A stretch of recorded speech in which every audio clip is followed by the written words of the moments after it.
Olá, boa noite, meninas. Estão me ouvindo? Boa noite. Sim, Ai, que bom. Tô com cara de bolacha nesse negócio. Vamos começar. Cadê vocês? Eu quero ver o rosto, que eu tô com saudade.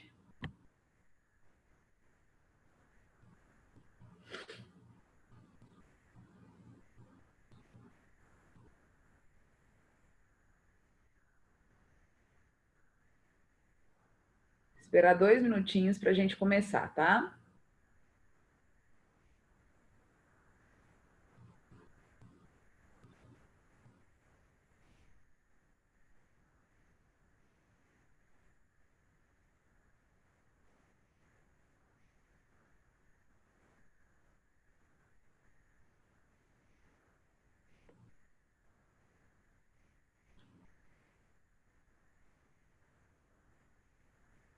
Boa noite, Alice, Isabela, Keren, Lara, Natália, Vivian. Eu acho que vai ser uma noite de mulheres, hein? Vamos lá. Confraria.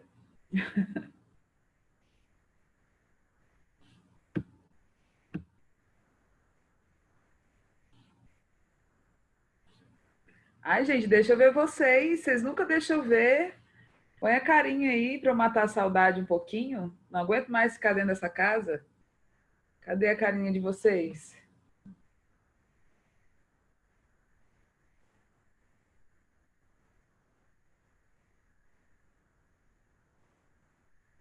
Eu falei com o Danilo que quinta-feira à noite, véspera de feriado, feriado que a gente nem vai curtir, mas tudo bem, né? Só vai aparecer quem quer muito, muito, muito mesmo. Vamos lá?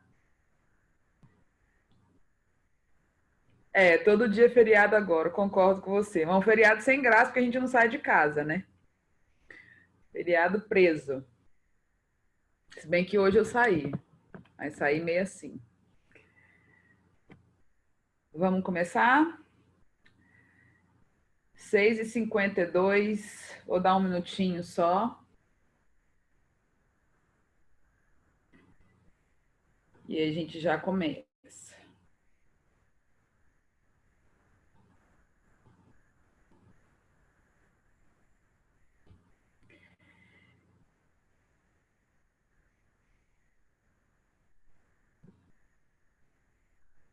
Se ninguém aparecer, apareça, é ótimo. Ai, ai. Bom, nós vamos começar numa revisão desse material da Idade Moderna que eu deixei com vocês há um bom tempo, né? Quem está com material e está trabalhando o material tem ali uma cronologia, né? Nós começamos trabalhando a mudança de pensamento da Idade Média para a Idade Moderna. E agora nós estamos começando a chegar na reta final desse período histórico, né? São 300 anos de muitos movimentos. Estudamos a formação dos estados nacionais, o absolutismo, o mercantilismo e suas características, a reforma protestante, o renascimento cultural, a expansão marítima. Agora, na última aula, falamos das características da Revolução Industrial e agora nós entraremos no Iluminismo, que é o principal ponto dessa passagem, porque o Iluminismo ele estabelece uma nova forma de pensamento, né? Vou colocar o material aqui, está todo mundo vendo direitinho? Vamos começar, então.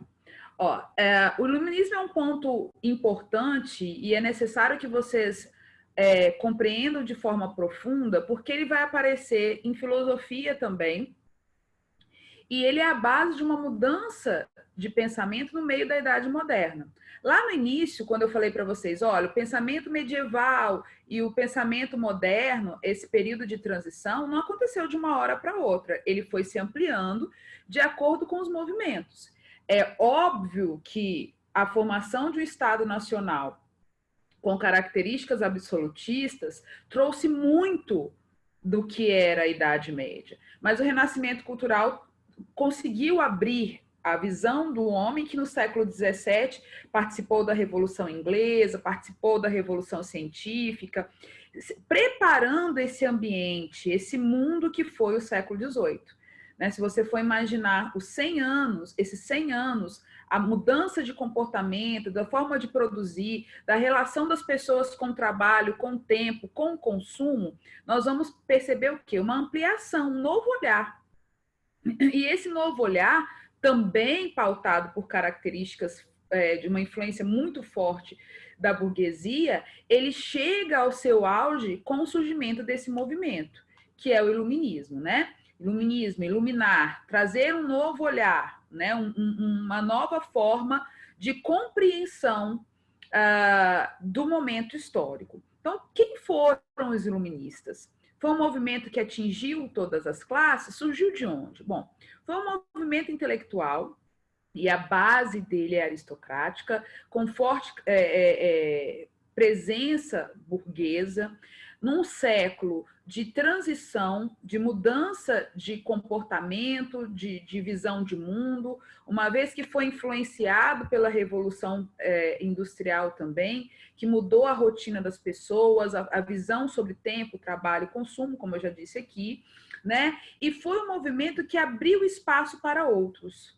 França, século XVIII, mas o mesmo período em que nós vamos presenciar o nascimento desse pensamento, a ampliação dele para outros países e a influência dele em vários movimentos, como foi a influência do iluminismo na Conjuração Mineira, na Conjuração Baiana, né, na independência dos Estados Unidos e no fechar da Idade Moderna, na Revolução Francesa, né? Então, as principais características desse momento. Então, ele era antidogmático. Então, ele continua se opondo, no século XVIII, uma característica que a Europa traz da Idade Média, que são aqueles dogmas estabelecidos pela Igreja, que influenciavam muito o cotidiano das pessoas. Tá?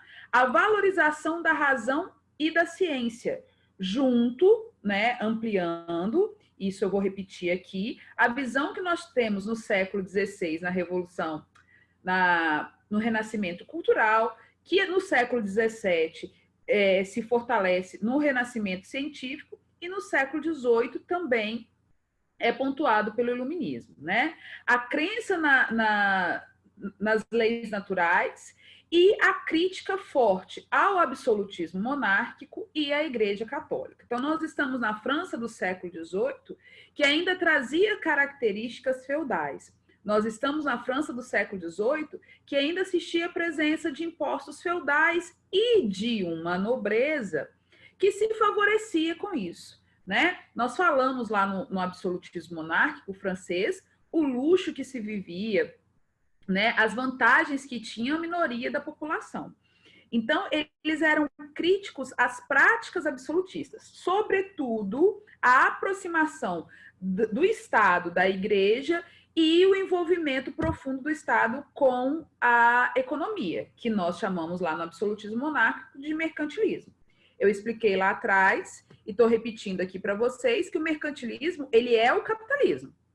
Porém, é o capitalismo com a intervenção do Estado. Quem joga todas as cartas e aponta todas as práticas é o Estado, ok? Então, por ser um movimento também de influência burguesa, ele bate de frente com essa imposição do Estado, das práticas ligadas à Igreja e também à intervenção econômica. Lembrando que aqui, no século XVIII, a reforma protestante já tinha se concretizado, e a reforma protestante, ela cresce, ela se fortalece junto à burguesia.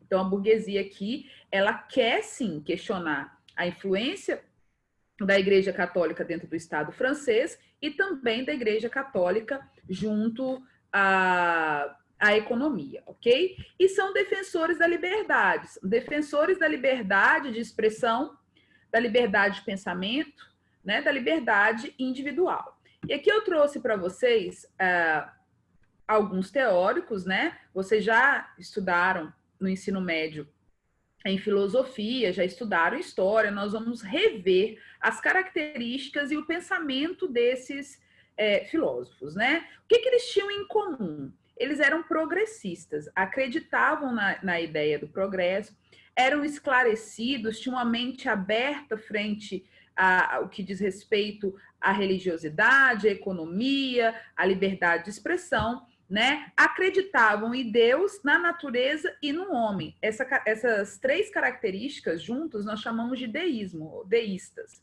tá? E a base de tudo, né, de todo esse processo, a defesa das liberdades individuais, da liberdade de expressão, ok? Nesse primeiro momento aqui, eu trouxe três filósofos para vocês. O primeiro, Voltaire, que é assim, bateu de frente demais com o dogmatismo católico, com a questão da censura, e defendia de todas as formas a liberdade de expressão e a liberdade religiosa, a liberdade de culto, dentro de um Estado de características católicas, como a Espanha e Portugal também. A França seguiu esse ritmo, como nós falamos lá na Reforma Protestante. A principal obra dele foram as Cartas Inglesas, onde ele deixa claro a necessidade da liberdade em todos os sentidos, principalmente da liberdade de expressão, né? Aqui, o segundo filósofo, o Rousseau, e aí eu gostaria que vocês fizessem uma ligação direta com o que nós estudamos lá no absolutismo monárquico. Quando eu expliquei absolutismo para vocês e falei de Thomas Hobbes, né, da teoria de intervenção do Estado defendida por ele, que ele dizia que o homem nasce mal, individualista, e que ele precisa de que o Estado use de vários instrumentos para poder controlá-lo, eu disse que aqui no Iluminismo ia aparecer teóricos que questionassem isso. O que mais questiona, o que eu mais gosto, é o Rousseau. Porque o Rousseau, ele tinha uma crítica racional ao absolutismo, ele defendia a liberdade, defendia a democracia e defendia a ideia do contrato social, aquele compromisso da cidadania, né? O cidadão com um olhar profundo sobre os seus direitos, os seus deveres e o seu papel na construção desse Estado. O terceiro, do ponto de vista político, que é Montesquieu, é o que traz bastante herança, ele é presente na construção do Estado democrático e é presente na nossa história também, porque é a base da construção constitucional brasileira. Porque Montesquieu, ele cria a ideia da divisão do Estado em três poderes. Quando eu falo de absolutismo monárquico, ou antigo regime, da forma como você quiser trabalhar, eu falo da concentração de todos os poderes na mão de uma pessoa só. Então, o rei era aquele que legislava, julgava e executava. Né? A frase clássica de Luís XIV, o Estado sou eu, quando ele fala que o Estado é ele deixa bem claro o que é o absolutismo monárquico. E Montesquieu, ele defendia o quê?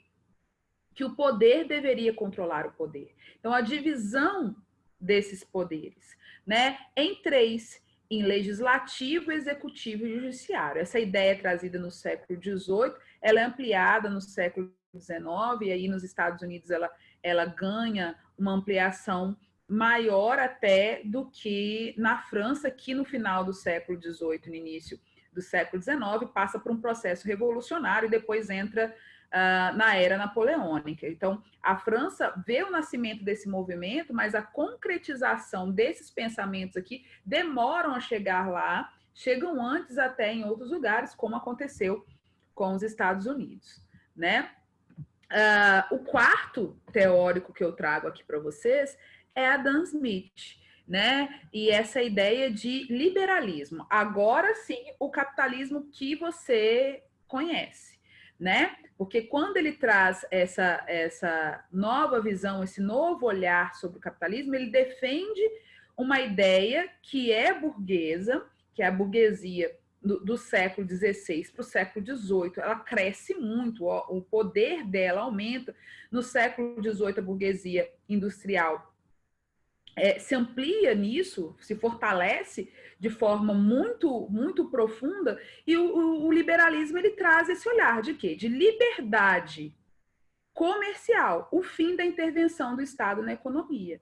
Adam Smith defende isso. No século XIX, isso se amplia. No século XX, nós vamos assistir o nascimento do neoliberalismo, né? E aí, dentre os vários neoliberalistas que existem, que defendem essa nova forma, esse novo olhar sobre a economia, nós temos um brasileiro, né, que está aí vivo até hoje opinando sobre economia, que é o Fernando Henrique Cardoso.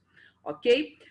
Falamos de 4 desses teóricos, vamos entrar agora no 5º teórico, que eu considero de uma importância muito grande para o desenvolvimento do pensamento e da liberdade liberdade de expressão e cultural, que é o Diderot, que unifica, ele traz aí um novo modo, um novo modelo de se olhar essa manifestação histórica que foi o iluminismo, quando ele traz a enciclopédia.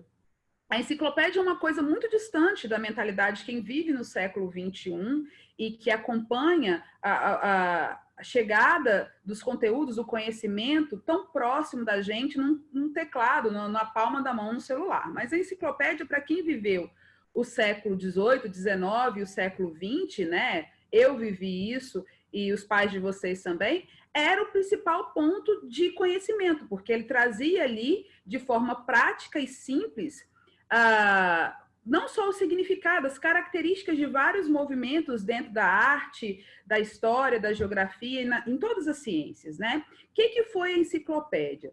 Foi a unificação desses pensamentos, contou com a ajuda de vários filósofos da época, de vários estudiosos da época, dividida em livros, né? Aqui nós chegamos e tivemos uma aproximação maior da Barça, né? Que era dividida em livros em ordem alfabética. Quando você queria saber sobre determinada coisa, você buscava aquele significado, ele vinha um resumo.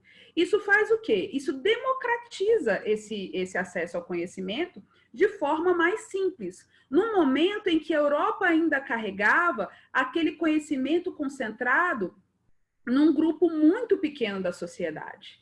Então, nós vamos observar aqui uma democratização, um acesso mais fácil ao conhecimento. Então, o papel dele foi muito importante, extremamente importante, porque ele traz tudo aquilo que ficava restrito a uma classe que, durante a Idade Média, teve acesso pela igreja, né? Porque o conhecimento, a universidade, ela vem através da Igreja Católica, então ela começa como um movimento aristocrático e na Idade Moderna, com a enciclopédia, ela começa a democratizar mais as coisas. E foi durante muito tempo a referência para a busca de conhecimento. Na minha infância, na minha adolescência, eu usava muito e os pais de vocês com certeza usaram também, ok? Então, aqui trabalhamos os principais teóricos do iluminismo. Vamos passar agora para as consequências diretas desse movimento frente ao Estado.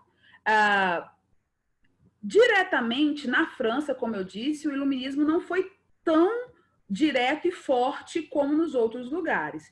Nós chamamos de déspota esclarecido, e aí, ainda a palavra déspota, que é aquele que governa com poder absoluto, né, autoritário. Quem foram os déspotas esclarecidos? Foram aqueles que, de alguma forma, tiveram influência das ideias iluministas, adotaram práticas iluministas dentro do seu Estado. E aí é Catarina II na Rússia, o Frederico II na Prússia, e na nossa história, né, próximo à nossa história, o Marquês de Pombal, que foi ministro do Estado português e interferiu de forma significativa na história do Brasil quando expulsou os jesuítas daqui e defendeu uma educação separada do dogmatismo católico, né? Ele faz isso num momento de construção, né, do Brasil, ali no final do Brasil colônia. É muito forte essa intervenção dele, nós sabemos disso, né? Mas essa ideia de expulsão jesuíta não parte só do aspecto de não influenciar religiosamente a formação, não, tá? Ele tinha ali um interesse também ligado à aristocracia, que estava tendo problema com esses jesuítas, que defendia, entre outras coisas, a questão indígena, ok?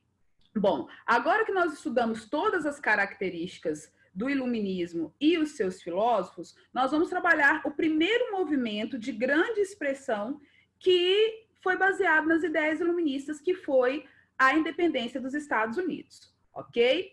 A independência dos Estados Unidos, eu quero que vocês observem a data, 1776. Então, nós estamos aí distante do movimento francês de base iluminista, que foi a Revolução Francesa. Antes de começar a falar da independência dos Estados Unidos, nós precisamos recordar a forma como os Estados Unidos foi colonizado, que foi diferente de nós, né? Eram 13 colônias divididas em 3 partes, as colônias do norte, as colônias do centro, as colônias do sul, que tiveram formas de colonização diferentes, né? As colônias do norte, por uma questão climática, foi adotada uma característica de povoamento, foi ali o lugar escolhido pelas pessoas que fugiram da perseguição religiosa e formaram colônias livres de algumas características extremamente absolutistas, né? Então, tinha uma liberdade comercial maior, tinha uma visão diferente de consumo, defendia, dentre outras coisas, a abolição, né? Ali no centro, as colônias do centro e as colônias do sul, nós vamos observar outras características. Foi uma das últimas aulas que nós tivemos em sala de aula, né? Assim, que eu trouxe para vocês as características da colônia de exploração. Recordando também que essa parte, principalmente sul, foi onde a Inglaterra construiu a base do comércio triangular, ligando ali o comércio das 13 colônias com a Europa, a África, né? E aí, antes da independência dos Estados Unidos, a Inglaterra e a França vão protagonizar um movimento que vai levar a essa independência, que foi a Guerra dos 7 Anos, né? Não é a primeira vez que nós falamos dessa rivalidade histórica entre as duas monarquias, a França e a Inglaterra. Nós falamos disso na Idade Média, agora na Idade Moderna vamos falar novamente. A Guerra dos 7 Anos foi uma disputa entre essas duas coroas pelo território que hoje é parte do Canadá e pelo comércio com uma rota de comércio com as Índias, né? E esse conflito, que durou 7 anos, fez com que a Inglaterra mudasse o olhar sobre as colônias, sobre as 13 colônias. Por quê? A Inglaterra, ela vence o conflito. Porém, ela tem um custo muito elevado com esse conflito. E ela resolve tirar das 13 colônias todo o custo que ela teve com a Guerra dos 7 Anos, mesmo vencendo o conflito. E o que ela resolve fazer? Ela resolve aumentar os impostos cobrados dentro das 13 colônias para poder recompensar esse buraco que a Guerra dos 7 Anos deixou. Só que a população das 13 colônias não estava acostumada com uma intervenção tão forte da coroa no que diz respeito à relação deles de consumo. E é o que a coroa faz de cara. Ela aumenta os impostos sobre os produtos que eles mais consumiam, né? Então, primeiro a lei do açúcar, depois vem a lei do chá, a lei do selo, que obrigava tudo aquilo que fosse impresso e distribuído dentro da colônia ganhar um selo real, e isso também era uma cobrança de impostos. Tinha dentre outras coisas, né, essa cobrança. A lei de hospedagem, que obrigava a população da colônia a hospedar soldados da coroa inglesa, dentre outros. Esses impostos foram aumentando o custo de vida deles, e como eles não estavam habituados com essa situação, com essa imposição toda, eles começaram a lutar contra as práticas da coroa inglesa, né? O auge dessa luta, desse conflito, foi a festa do chá de Boston, que fica... todo mundo lembra disso, do ensino médio, do ensino fundamental, que foi o dia em que estadunidenses, ainda não estadunidenses, né, os colonos se vestiram de índios, invadiram uma embarcação inglesa e jogou todos os produtos que estavam dentro dessa embarcação no mar. E isso provocou uma ira muito grande na coroa inglesa, porque foi um custo para a coroa ali, desperdiçou todo aquele produto e fez com que a coroa piorasse, né, ficasse ainda mais rigorosa com as práticas dentro da colônia. A partir da festa do chá de Boston, desse movimento, é que nascem as leis intoleráveis, né? Essas leis intoleráveis aumentam a quantidade de militares ingleses dentro da colônia, interdita o porto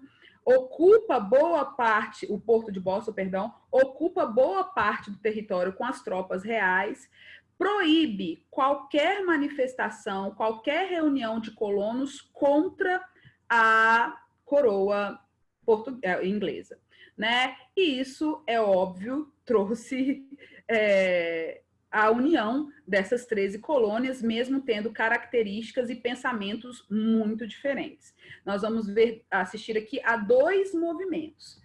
O primeiro Congresso da Filadélfia, que não teve a participação efetiva de todos os colonos, né, de todas as representações, de todas as colônias, mas que já mostrou uma ideia de liberdade, né, de uma construção de um movimento que levaria a esse conflito, e o segundo Congresso da Filadélfia. No segundo Congresso da Filadélfia, nós vamos assistir a uma construção concreta do movimento com a Declaração de Independência. Essa declaração, que é o marco do início da guerra pela independência dos Estados Unidos, construída por George Washington, ela traz em sua construção todas as características iluministas. Então, nós vamos observar nesse movimento uma forte intervenção daquilo que estava acontecendo dentro da Europa, né? Que é essa ideia de liberdade concreta. Porém, aqui, nesse momento, existia um impasse, que era a diferença de pensamento entre as colônias do Norte e as colônias do Sul. Como as colônias do Norte eram de base manufatureira, né? E aí no século XVIII ela passa pelo processo, vai entre o século XVIII e o século XIX ali, desenvolvendo o processo de industrialização, ela não queria a construção de um Estado com base na escravidão. Não era interessante. Uma vez que era desenvolvida a manufatura, por que continuar com a escravidão? A manufatura só seria desenvolvida internamente num processo de independência se o mercado consumidor se ampliasse internamente. E esse mercado consumidor só se amplia internamente com a abolição. Então, o impasse entre o primeiro congresso e o segundo congresso da Filadélfia foi justamente essa visão diferente de pensamento, porque o Sul era agrícola, né? A base da colonização do Sul foi de exploração, então a dedicação por questão climática também, né? Foi ali a agricultura. E a base foi o plantation. Plantation, que foi uma palavra que trabalhamos algumas vezes, tanto em Brasil quanto em geral. Vamos lembrar, né? Se a base é plantation, eu tenho 4 características. Eles vão trabalhar com latifúndio, a mão de obra vai ser escrava, ok? A base nessas regiões será a monocultura e tudo aquilo que era produzido era voltado para o mercado externo. Se eu tenho uma característica no Sul de base plantation, eu não vou querer abolição. Então, o impasse nesse processo foi esse. Como as leis intoleráveis, né? O nome já fala, leis intoleráveis, tirava a liberdade deles, independente da postura econômica, e o Estado, a coroa inglesa, cada vez estava restringindo a liberdade deles, cada vez mais, houve a união que lá no século XIX vai trazer um problema para os Estados Unidos, agora Estado independente, que é a questão da Guerra de Secessão, que nós vamos estudar nos próximos capítulos, tá? Então, a partir da emissão da Declaração da Independência, nós vamos dar início a uma guerra. Os Estados Unidos tiveram uma guerra pela independência. E como que partiu? De onde partiu essa guerra? Bom, essa guerra precisava ser financiada. E essa guerra foi financiada pelo Estado francês e teve o apoio também do Estado espanhol. Ok? A Guerra de Independência dos Estados Unidos, ela é uma das causas que leva à crise econômica da França no século XVIII e daqui a pouco, né, nós estamos aí pouco mais de 20 anos da Revolução Francesa, vai levar a França a um caos econômico. Foi um dos movimentos, né? Nós tivemos outros. E aí a independência, o processo de independência começa com esse patrocínio e com uma forte força iluminista. No final desse conflito, né, os colonos vencem e começa aí um novo movimento, que é o quê? A aceitação desse processo de independência. Os acordos internacionais nos traziam o quê? A ideia de que um país só era um Estado, né, a formação de um Estado, uma colônia, só seria reconhecido independente caso outros estados independentes reconhecessem a sua independência. Então, a França, como apoiou o processo, ela reconhece a independência dos Estados Unidos, né? Mas ela precisava também ser reconhecida por sua antiga metrópole. Então, é um processo longo. Esse processo que traz aí, em 1793, o acordo que reconhece a vitória dos colonos e a independência dos Estados Unidos.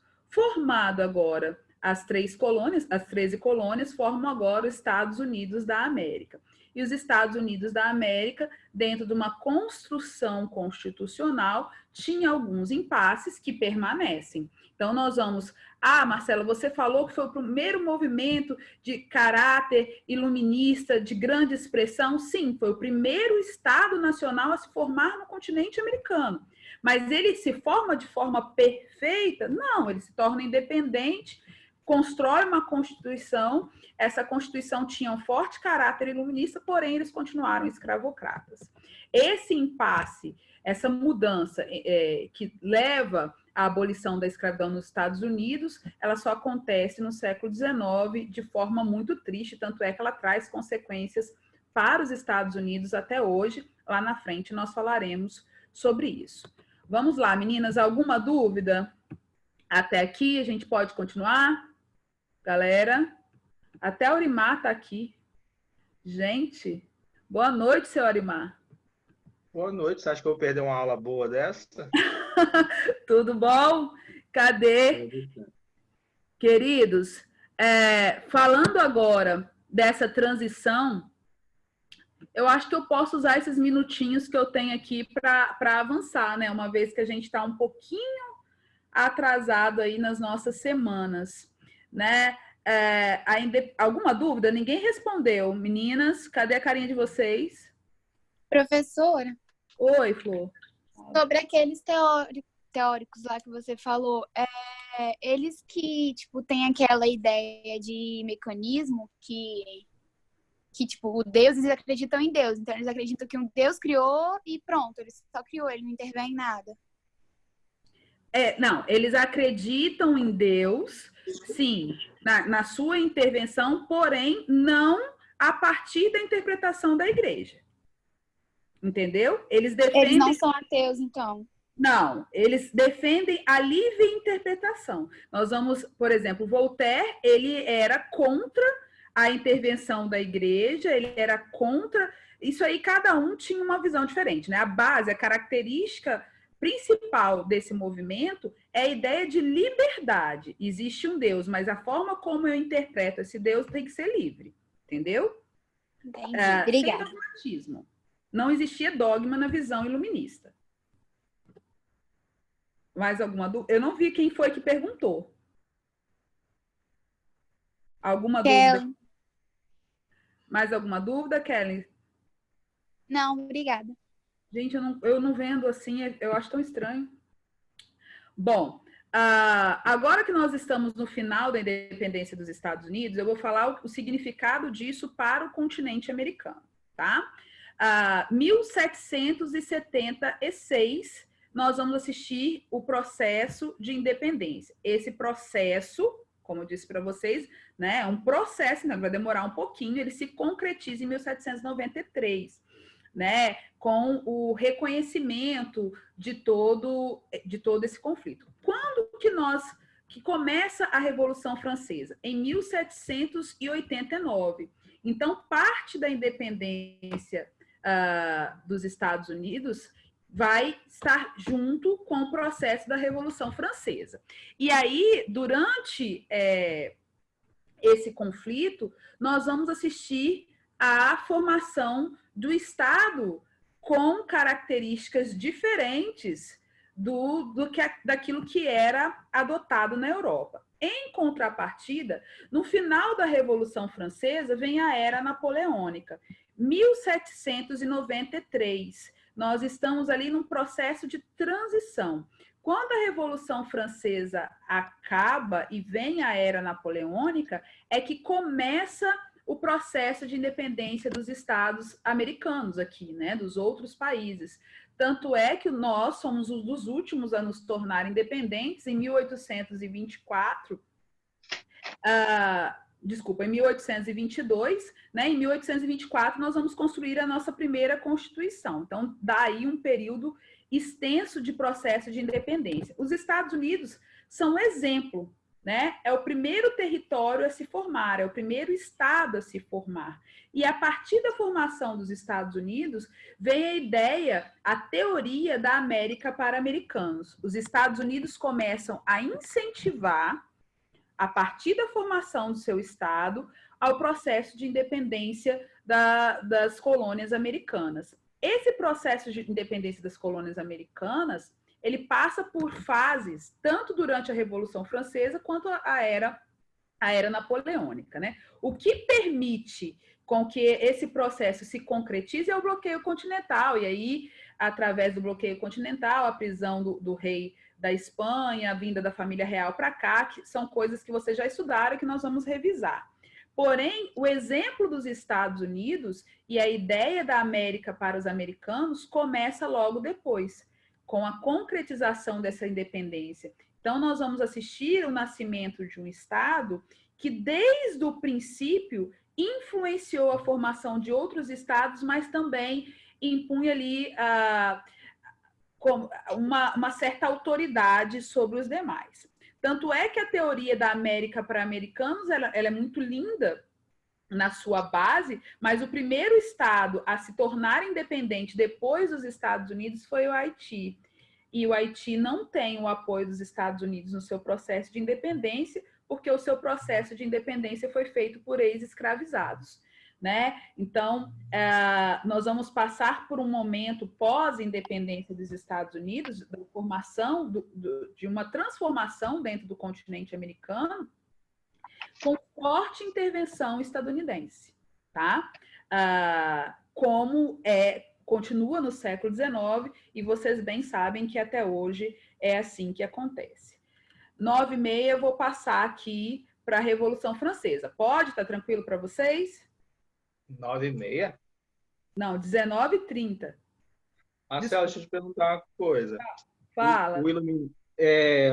A gente teve uma série de revoluções, né? Revolução Gloriosa, Revolução Francesa, tal. A gente teve uma reconfiguração da sociedade, né? A gente tinha só o alto e o baixo, a gente passa a ter pelo menos 3 camadas, né? A burguesa aparece e assume uma nova configuração. A partir do século XVI. Isso, a gente tem também o parlamentarismo começa a surgir, a república, né, o enfraquecimento da monarquia. Tudo isso vem desse pico de pensamento racional proposto pelo iluminismo? Sim, sim. Na verdade, Aurimar, acho que você não estava no iniciozinho. Eu falei de uma mudança de pensamento entre a Idade Média e a Idade Moderna, que ela vai se construindo dentro desses movimentos, né? Por exemplo, no século XVI, nós vivemos 3 movimentos muito fortes que influenciaram isso. O Renascimento Cultural, a Reforma Protestante e a Expansão Marítima. Como a gente considera a expansão marítima? Milton Santos considerava a primeira globalização, nós vamos perceber mudanças de pensamento. A Reforma Protestante, ela vai trazer uma liberdade de interpretação mais racional das escrituras. O Renascimento Cultural, ele vai trazer uma liberdade, um olhar diferente, porque ele é antropocêntrico, e isso vai se somar a uma nova visão de mundo com a expansão marítima. Somando isso, nós vamos assistir no século XVII ao renascimento científico. E aí a ciência ganha um papel dentro da sociedade europeia que ela esperava desde a Idade Média, né? Eu acho que o século XVII, apesar de não ser visto de forma tão forte pela história e pela arte em si, né? Ele foi um movimento de transição muito grande. Foi um século que trouxe o renascimento científico e trouxe a Revolução Inglesa. A Revolução Inglesa, ela muda o olhar do europeu, do inglês, né, e da Europa toda, sobre o autoritarismo, porque ela continua com a monarquia, mas ela continua com uma monarquia de base parlamentarista. E essa forma de administração, que traz uma liberdade comercial muito grande para a burguesia inglesa, é o que faz com a Inglaterra, no século XVIII, desponte aí como o principal Estado europeu, porque a liberdade econômica, junto aos movimentos religiosos que ela também vive, né, mas principalmente a liberdade econômica, faz com que a Inglaterra viva 100 anos antes do mundo todo a Revolução Industrial. E ela se constrói em cima disso, né, se fortalece em cima disso, e assim se torna o principal poder, o principal Estado, até a Primeira Guerra Mundial ali, quando ela começa a se enfraquecer, né? Tudo bem? Mais alguma coisa? Vamos. Lara Fantin, Lara Fabiano, Viviane, ninguém tem nada a falar? Podemos passar? Vamos lá. Bom, vou começar a Revolução Francesa aqui, mas é bem provável que nós voltemos a falar disso na próxima aula, tá? Olhando lá o cronograma. Primeiro, revolução. Revolução, mais uma vez, é rompimento. Se eu revoluciono, eu tiro, eu reconstruo um pensamento, ok? Por que Revolução Francesa? Porque ela vai acabar com 400 anos de um absolutismo monárquico muito forte, né? Que trazia em sua base a teoria do direito divino dos reis. Então, foi um Estado que se formou em cima de uma proximidade muito grande da Igreja Católica. Então, ela traz muita coisa da Idade Média. Como eu disse no início, a França de 1789 é uma França que ainda traz tributos feudais, que ainda conta com uma nobreza de base rural, né? Ainda tinha muitas características do medievo. E aí vamos começar uma revolução que parte de uma crise muito grande, mas uma crise que era social e econômica. Ela é uma crise social por quê? Porque existia abismos imensos dentro dessas camadas, né? No topo nós tínhamos a Igreja Católica, o clero, o alto e o baixo clero, mas que tinha vantagens dentro do Estado francês muito grande. Depois vinha a nobreza, que também se subdividia, mas que era uma proporção pequena dentro da sociedade, que tinha muitas vantagens e era sustentada por mais de 90% da população francesa, que ainda vivia carregando um pesado custo tributário, né? O Estado francês explorava muito a população, a base dessa população, que era dividida entre a burguesia e os camponeses, né? Então, essa base da sociedade, ela vai sofrendo transformações durante o século XVII.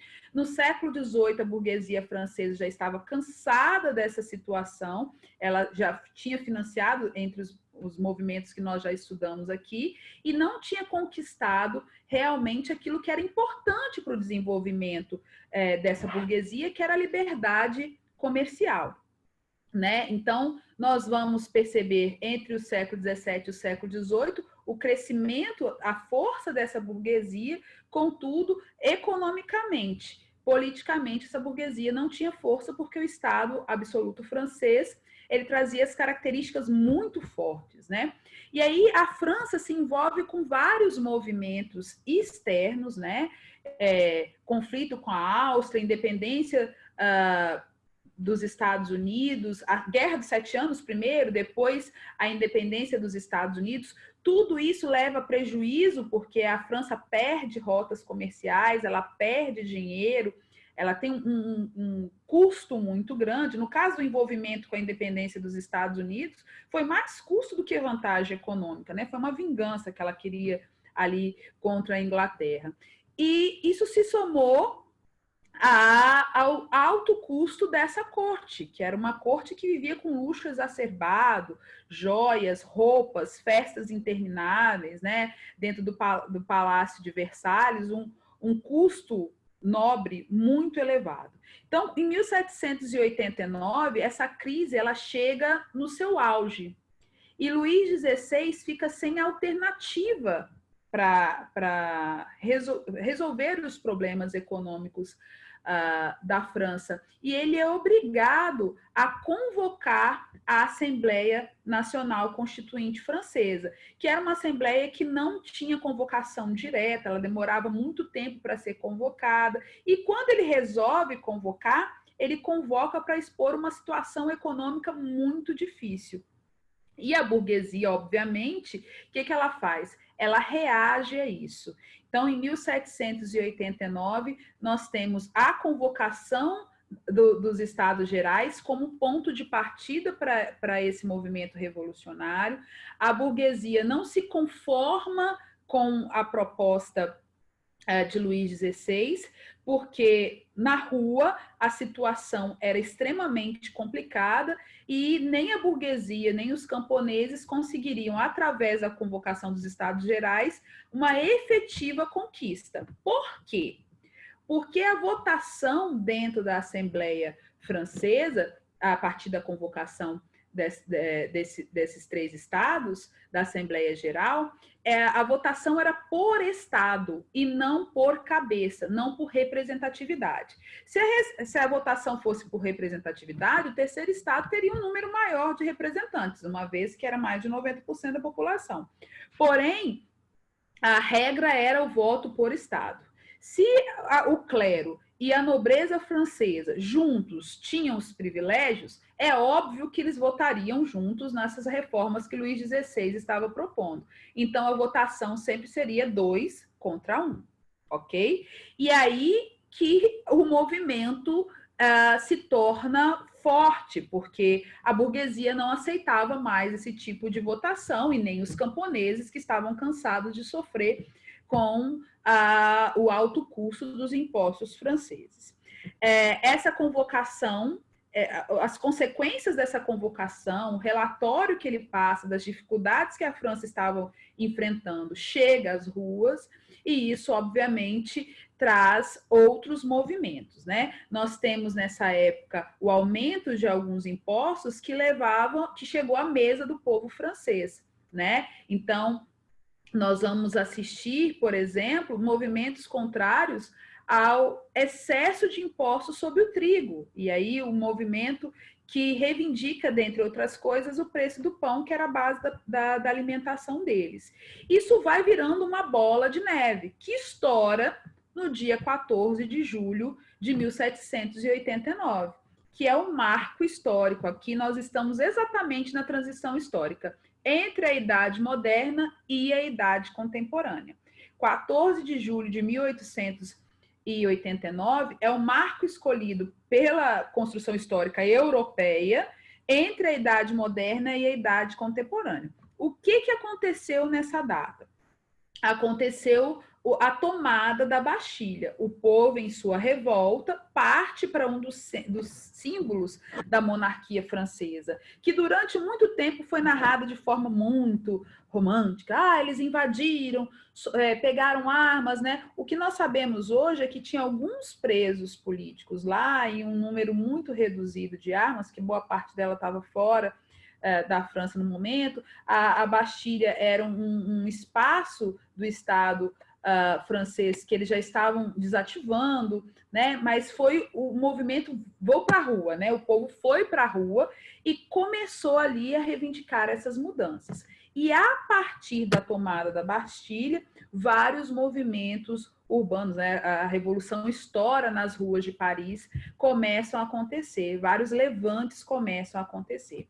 E aí dá início a essa revolução que se divide em 4 fases, né? A primeira fase aí nós chamamos de Assembleia Nacional Constituinte, que é uma fase em que a alta burguesia tem vantagens frente à nobreza e os camponeses. Nós vamos trabalhar isso na próxima aula, a divisão dessa burguesia. A segunda fase foi a monarquia constitucional. Nós vamos perceber ali a decadência, né, do antigo regime, porque Luís XVI é tirado do poder, né?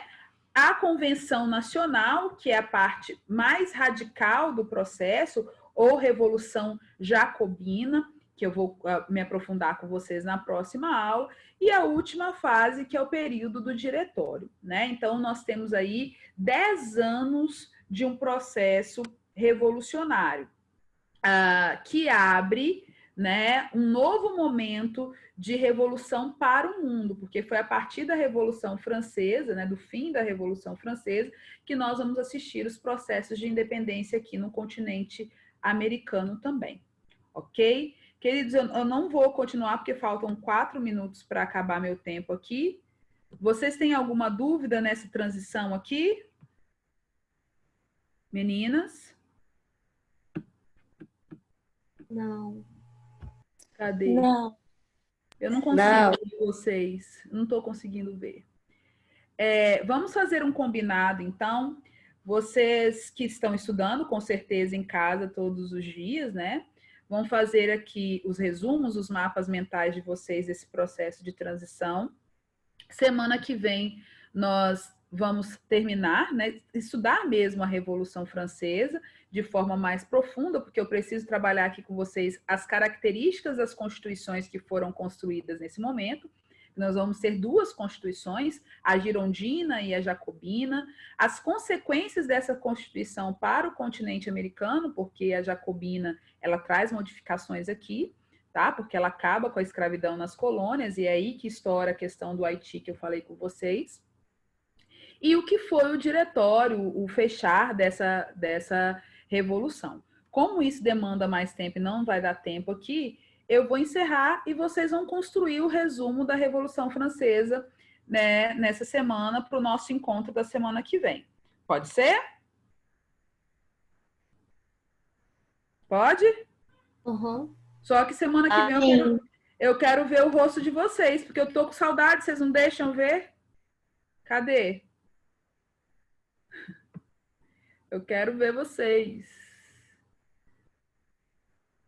Ah lá, que bonitinho. Só a Aurimar colocou a cara. Só a Aurimar que é bonitinho. Elas não põem de jeito nenhum.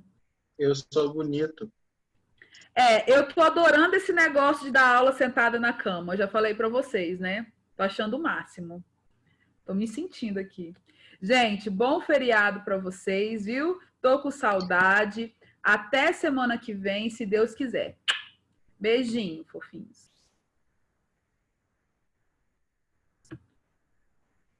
Cadê?